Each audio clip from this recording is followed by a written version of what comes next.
রমজান মাসে কবরের আযাব বন্ধ থাকে, এটা কি সঠিক কথা? এটা বহুল প্রচলিত একটি ভুল কথা।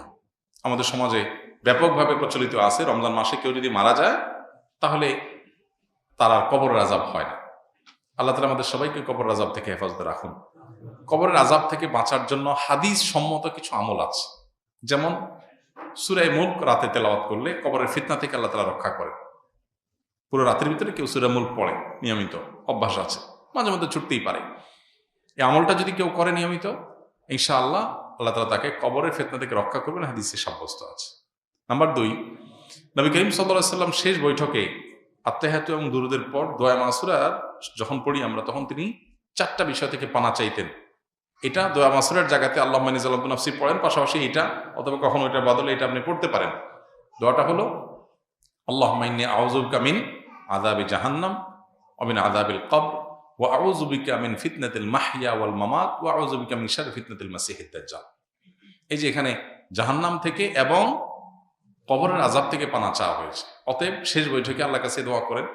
আর বিশেষ করে কবরের আযাব যেসব বিষয়ে হয়, যেমন চগলখুরি করে বেড়ানো, পেশাব থেকে ভালো করে পবিত্র না হওয়া, এগুলো কবরের আযাবের সুনির্দিষ্ট কারণ হাদিসে এগুলোকে চিহ্নিত করা হয়েছে। অতএব এগুলোর উপরে সতর্ক থাকা, এগুলো থেকে বেঁচে থাকার চেষ্টা করা, ইনশাআল্লাহ এই প্রক্রিয়ার মধ্য দিয়ে আমরা কবরের আযাব থেকে আল্লাহর কাছে পানা চাইতে পারি। বাকি রমজান মাসে মারা গেলেই কবরের আযাব অটোমেটিক বন্ধ এমন না। কেউ যদি খারাপ মানুষ, ফাসিক মানুষ, ওই অবস্থায় তার মৃত্যু হয় রমজানে, তাহলে তার আযাব হতে পারে। কেউ যদি নেককার হয়ে অন্য কোনো মাসেও মারা যায়, তবে কবরের আযাব নাও হতে পারে। কবরের আযাব হওয়া না হওয়ার সাথে রমজানের সম্পর্ক নেই, সম্পর্ক হলো কিসের? আমলের। কবরের আযাব না হওয়ার বন্দোবস্ত দুনিয়া থেকে আপনি করে গেলেন কিনা, এটার সাথে সম্পর্ক। সালাম দিলে 90 নেকি এবং উত্তর দিলে 10 নেকি, কথাটা সহি কিনা? এটাও বহুল প্রচলিত একটি গায়রে সহি কথা। সালাম দিলে 90 নেকি, সালামের উত্তর দিলে 10 নেকি, এরকম এইভাবে কোনো হাদিসে বিশুদ্ধভাবে সাব্যস্ত হয়নি। যেটা আছে সেটা হলো, কেউ যদি আসসালামু আলাইকুম বলে তাহলে সে 10 নেকি পাবে, ওয়া রাহমাতুল্লাহ যদি বলে আরো 10 নেকি যোগ হবে, ওয়া বারাকাতুহু বললে আরো 10 নেকি যোগ হবে, তাহলে মোট কত হলো? 30। এটা হাদিস দ্বারা সাব্যস্ত। দিলে 90 আর নিলে 10, এটা কোনো বিশুদ্ধ হাদিস দ্বারা সাব্যস্ত না। তবে হ্যাঁ, এটা ঠিক যে সালাম নেওয়ার চাইতে সালাম যিনি দিচ্ছেন তার সওয়াব বেশি হবে, কারণ তিনি ভালো কাজের সূচনা করেছেন। আবার আরেকটা ইম্পর্টেন্ট কথা হলো, সালাম দেওয়াটা সুন্নত, নেওয়াটা ওয়াজিব। দেওয়াটা সুন্নত, নেওয়াটা ওয়াজিব। এখানে ইসলামের একটা সামাজিক সৌন্দর্য দারুণভাবে ফুটে ওঠে। সেটা কি? একজন মানুষ আপনাকে সালাম দিয়েছেন, এখন আপনি যদি জবাব না দেন, তার মানে আপনি লোকটাকে ইগনোর করলেন, অপমান করলেন, তার সালামটাকে আপনি ডিনাই করলেন, তাহলে আপনি একটা লোকের কষ্টের কারণ হলেন। এটা আপনি করতে পারেন না। ইসলাম আপনাকে সামাজিক হতে বলেছে। তিনি যদি আসসালামু আলাইকুম বলেন, আপনি সৌজন্যতার খাতিরে ওয়ালাইকুম আসসালাম বলতেই হবে। হ্যাঁ, আপনি কাউকে সালাম দেন নাই, আপনি গুনাহগার না। কেউ দিয়েছে, আপনার এখন সৌজন্যতা রক্ষা করতে হবে। কেউ হাঁচি দেওয়ার পর আলহামদুলিল্লাহ বলেছে, আপনি শুনেছেন, তাহলে আপনার উপর ওয়াজিব ইয়ারহামুকাল্লাহ আপনাকে বলতে হবে। এটা মিন হাক্কিল মুসলিম এবং ইমানের ৭৭ শাখার একটা, যে হাসি দিয়েছে, আলহামদুলিল্লাহ বলেছে, আপনি শুনেছেন, তাহলে জবাব দিবেন। কেন? কারণ লোকটা হাসি দিয়ে যখন আলহামদুলিল্লাহ বলল এবং আপনি শুনতে পেয়েছেন, তাহলে সেক্ষেত্রে আপনি রিপ্লাই করার অপশন যেহেতু আছে, রিপ্লাই যদি না করেন, ব্যাপারটা হলো আপনি অসৌজন্যতামূলক আচরণ করলেন, তাকে আপনি ইগনোর করলেন, অপমানিত করলেন। এটা করতে পারেন না। এই জন্য কারোর সাথে দেখা হলে হাসি মুখে কথা বলতে বলা হয়েছে। হাসি মুখে কথা না বলে মানে আপনি তার দ্বারা বিরক্ত হতে পারেন। হাসি মুখে কথা বললে পজিটিভ অ্যাপ্রোচে কথা বললেন। ইসলামের যে সামাজিক সৌন্দর্য আছে, এখনকার পৃথিবীর মানুষ ভদ্র হয়েছে কয়দিন আগে, কয় বছর আগে। ইসলাম 1450 বছর আগে এগুলো শিখেছে আমাদেরকে। এখন বলে মে আই কামিং স্যার, আমি আসতে পারি? আল্লাহ কোরআনে 1400-1500 বছর আগে শিখাইছেন এই জিনিসটা, যে তোমরা কারোর বাসায়, কারোর কক্ষে প্রবেশ করার আগে অনুমতি নাও, অনুমতি দিলে ঢোকো, আর না হলে ফেরত যাও।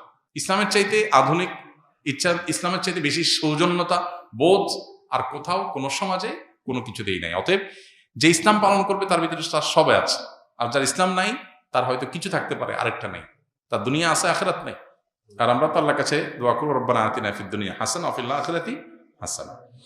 আমাদের বাবা ঢাকা নবাবপুরে বিশিষ্ট ব্যবসায়ী। আমি মাদ্রাসায় পড়তাম। আমার স্মৃতিশক্তি কম থাকায় 2 বছর পরও পরীক্ষা দিতে পারিনি, তাই এখন পড়াশোনা ছেড়ে বাবার ব্যবসায় সহযোগিতা করছি।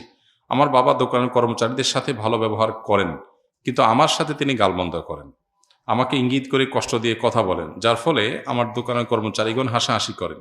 এতে আমি কষ্ট পাই। এক্ষেত্রে আমার বাবার উদ্দেশ্যে কিছু বলুন। প্রথম কথা হলো যে, বাবা যদি কর্মচারীদেরকে কিছু না বলে সন্তানকে কিছু বলে, তাহলে ধরে নিতে হবে যে সন্তান আপন হওয়ার কারণে তার সংশোধনের জন্য নিজস্ব লোক হিসাবে বলে।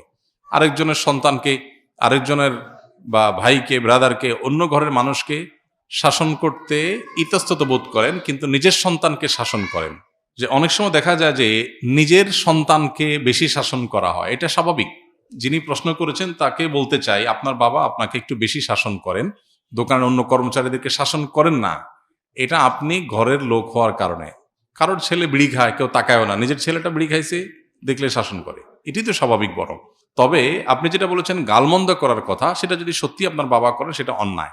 অনেক বাবা আছেন যারা সন্তানদেরকে শাসনের নামে গালমন্দ করেন, মুখ খারাপ করেন, রূঢ় আচরণ করেন, এবং তারা মনে করেন তারা বাবা, তারা মা, তারা যা খুশি তা করবেন। জি না, এত সহজ না। আল্লাহ সুবহানাহু ওয়া তাআলার কাছে আমরা সবাই মুকাল্লাফ, আল্লাহর কাছে আমরা সবাই বান্দা, গোলাম।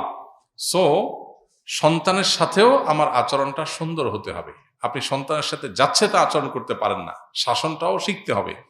এই যে ভালো প্যারেন্টিং, ভালো অভিভাবকত্ব, এই বিষয়টার সাথে একজন মানুষের ইবাদতের সম্পর্ক সুনিবিড়। অভিভাবক হয়েছেন দেখে সন্তানকে যা খুশি বলে তা বলতে পারেন না।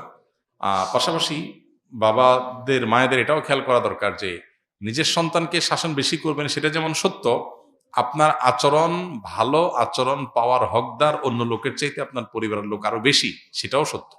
অতএব এখানে ব্যালেন্স করার একটা ব্যাপার আছে, যেটা সন্তান হিসাবে বাবার এটাকে পজিটিভলি নেওয়া যতক্ষণ পর্যন্ত শরীরে ভায়োলেশন না হয়। আবার বাবা হিসাবে শাসন করার পাশাপাশি সোহাগ, স্নেহ অন্য যে কারোর চাইতে আপনার সন্তানকে আপনার বেশি করতে হবে, কারণ সবচাইতে কাছের রক্তের সম্পর্কে আত্মীয় সে। এই জন্য বাবাদেরও সেটা খেয়াল করতে হবে, যেটা অনেক সময় আমরা করি না। উভয়কে আল্লাহকে ভয় করে চলতে হবে।